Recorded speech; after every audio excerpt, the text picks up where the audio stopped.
Hi guys, it's Carina Gardner, and today I'm going to show you how to put together these embroidery cards. You can see that it is a pop dotted card on top of a folded card, and these are both in the Carina Gardner and the MiniLou shops on Silhouette.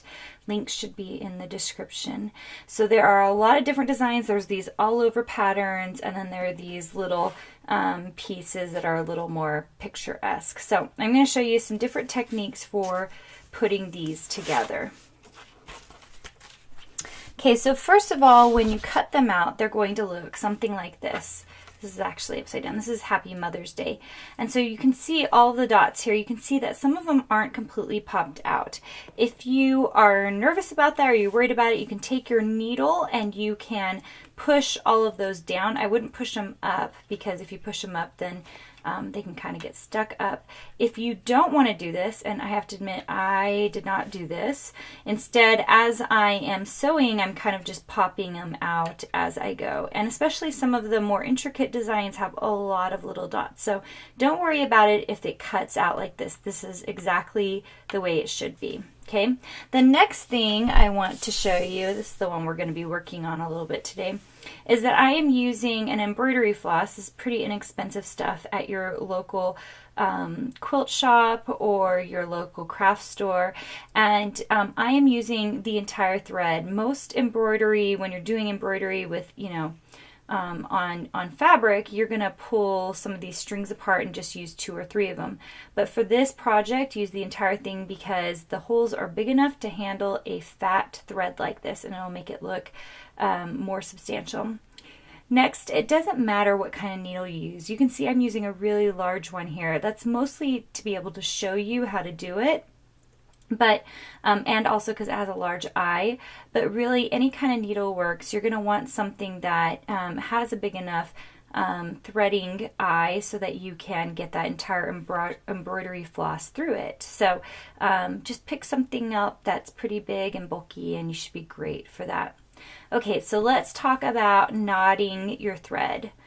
So what you want to do is you are going to simply, this is the way I do it anyway, I like to take the end of my thread and wrap it around 2 or 3 times like that. And then I like to take it and I rub it against each other like that till it's rubbed really a lot, and then I pull just like that. And you can see it makes like a big knotted piece, okay? And if you want something cleaner, you can, but these are pretty big holes, so a nice big fat knotted piece is really good. So once it's knotted, I'm just going to start on one of the petals, and I'm just going to find the hole here, and then I'm going to pull the first one through just like that. Make sure it catches, and then I'm just going to go through the next one. Okay, so starting at the bottom and then moving and being at the top.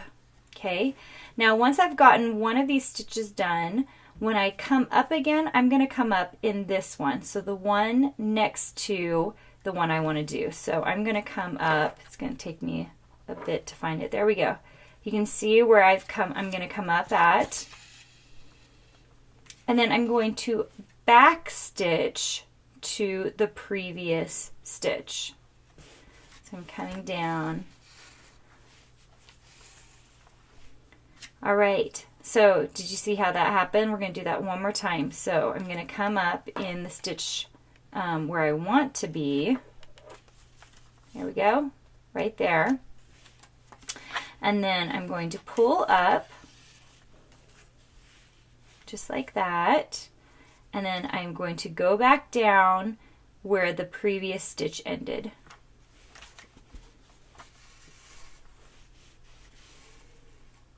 Okay, so that's pretty easy, right? So I would go all the way around here and go around this entire flower, okay? So I just wanted to show you how to get that started. That's pretty easy. And you're going to use those exactly for, let me find an example for you for a stitch like this, okay? So I did the first stitch, I went up and down, and then when I came back up again, I came and I skipped one, came up, and then went back. and then come back up and go back. So, and that's how you make these long, really simple, easy stitches like that. When you're done with a design, so for example, I've got a really long floss right here, there's a pretty good chance once I get all the way around here that I'll be able to jump over and keep working on this one right here. And you'll notice that there are extra center pieces right here, and you can make the decision. You can do all the way around in a circle with a different color, or you can make the floss go up and down and crisscross. So I'm going to show you that right now as well. So without finishing the pink on the petal, I'm going to show you a different method for doing this, because you can go all the way around, or let me get you this one because I want you to see, or you can do it up and down, up and down, up and down to create your shape. And you can do that with any of these. They're really up for interpretation. So I'm just going to get a piece of red right here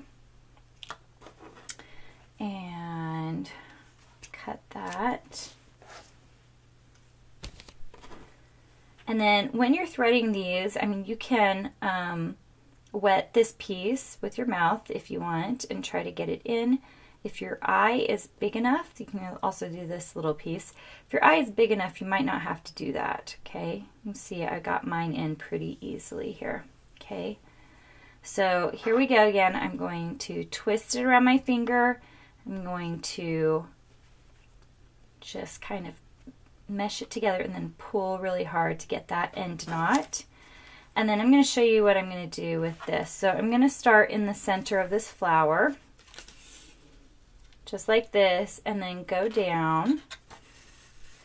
And at this point, like, yeah, I could go all the way around if I wanted to, but I'm not going to do that. I'm going to come up in the next one, and I'm going to go across instead of going all like down to the next one. I decided to go up, okay?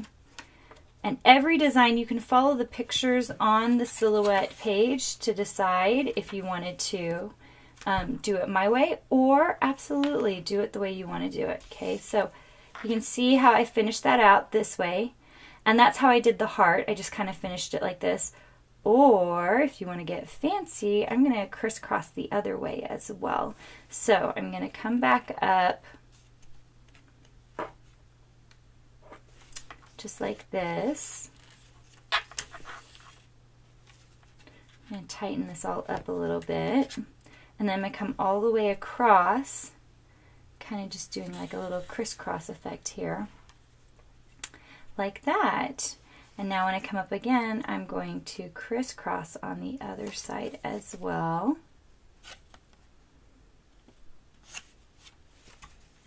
There we go. You guys won't have this extra piece of pink string the way I do right here. And then come down. Just like that. Okay, so I basically created a box. So you can do it this way. If you want to get fancy, we're going to also make a diagonal this way. And if you didn't want to do the box, you could have just done the diagonal as well. This is why I like this, because it's really like up for interpretation. Like you could, just based on the dots, you could make all sorts of crazy cool looking things. Let's see if I can find this. There we go.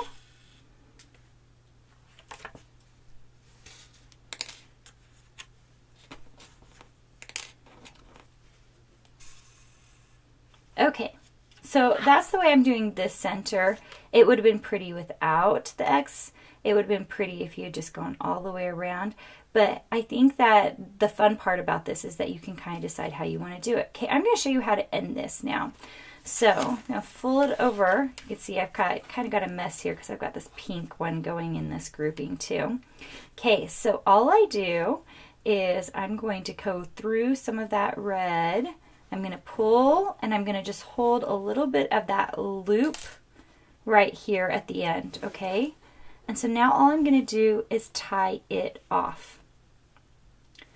So you can see I'm just using it like shoestrings, and I'm just tying it off, and then I'm going to trim off the ends right here. Okay, so that was pretty simple in terms of doing the center, and you can see how this would go really quickly. The other reason I love these is, guys, this is a great way to introduce embroidery to your kids. Yes, your kids, because the dots are already made. You don't have to guess. Everything is really done pretty symmetrically because I designed this in Illustrator, so it's, you know, it's really, really clean. And so it's really easy for them to use a big needle and go through all of these pieces. Okay, so I want to show you a couple of other things. The next thing I need to show you is that I like to use pop dots. Okay, and part of the reason you need pop dots for this is because you have all of this big stuff at the back.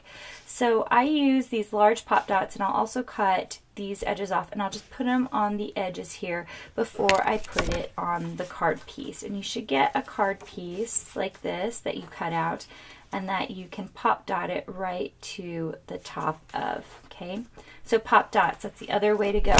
Okay, so I have my needle on my thread here, and what I'm going to show you is how to make a French knot for an apple here.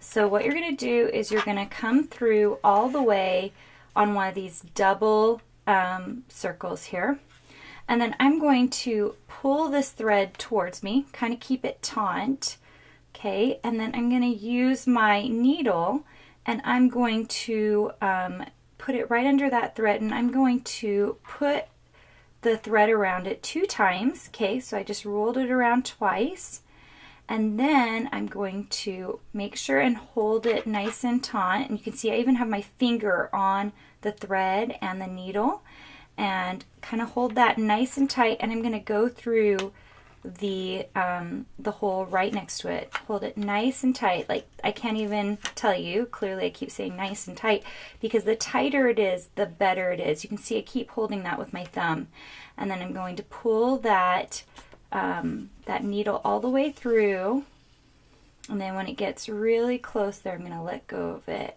and you can see that makes a gorgeous little French knot. If you don't get it the first time, no big deal, okay? It's really like one of those things that sometimes takes a little bit getting used to. So that's how you do a French knot. I'm going to finish these out so you can see what they look like.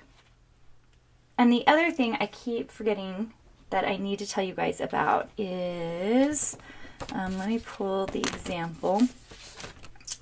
So if you have something like the eye of this bird, I don't have a double hole situation for a French knot. So the other thing you can do, this is really, really simple, especially if you kind of struggle with the French knot, is you can actually, I wish I had a thing to do an example on. We'll just do it on this one so you can see. But instead of worrying about the second hole, is I will just simply put my finger in there and create a regular knot. You can see I'm just pulling it through, and then I will pull that through and I will knot it once as close as I can to the hole. You can see how I'm just kind of pulling it in just like that, so that you can get a great little piece. And then make sure and go underneath of it and go back through that same hole, okay? And that'll make a little knot just like that. And that's what I did for the bird. In fact, I think I actually did 2 of them right on top of each other, and then sewed right back through that same hole to create a knot. So that is something else you can do. Okay, so I'm going to finish stitching these up so you can take a look at how these 2 end up. There are lots more designs in the MiniLou and the Carina Gardner shop. So you can see here where I have finished these out. I did French knots for the rest of the apples on this quick little tree. The stitching on the rest of this tree was actually really, really fast. And then this one, this flower one, I ended up cutting out, you can see where I had made it a box. I cut it out and ended up just doing a little star because I thought it ended up looking prettier. But of course you could have done any number of things with this card. You could have actually had the flower middle part shoot out pretty far if you wanted to. You could have put pieces in these leaves the way I did with, you know, a previous design. I thought I'd also just show you really quick a couple of the other ones that I finished. You can see these little plus signs, which were really, really fast, and then the thank you. So I hope you have fun making these. They are, I think, really fun, especially for if you want to do one with your kids, that these are a really great way to learn how to embroider. You can find all of those designs in the MiniLou and the Carina Gardner shops. Link is in the profile. Make sure and subscribe to the channel if you want more videos like this.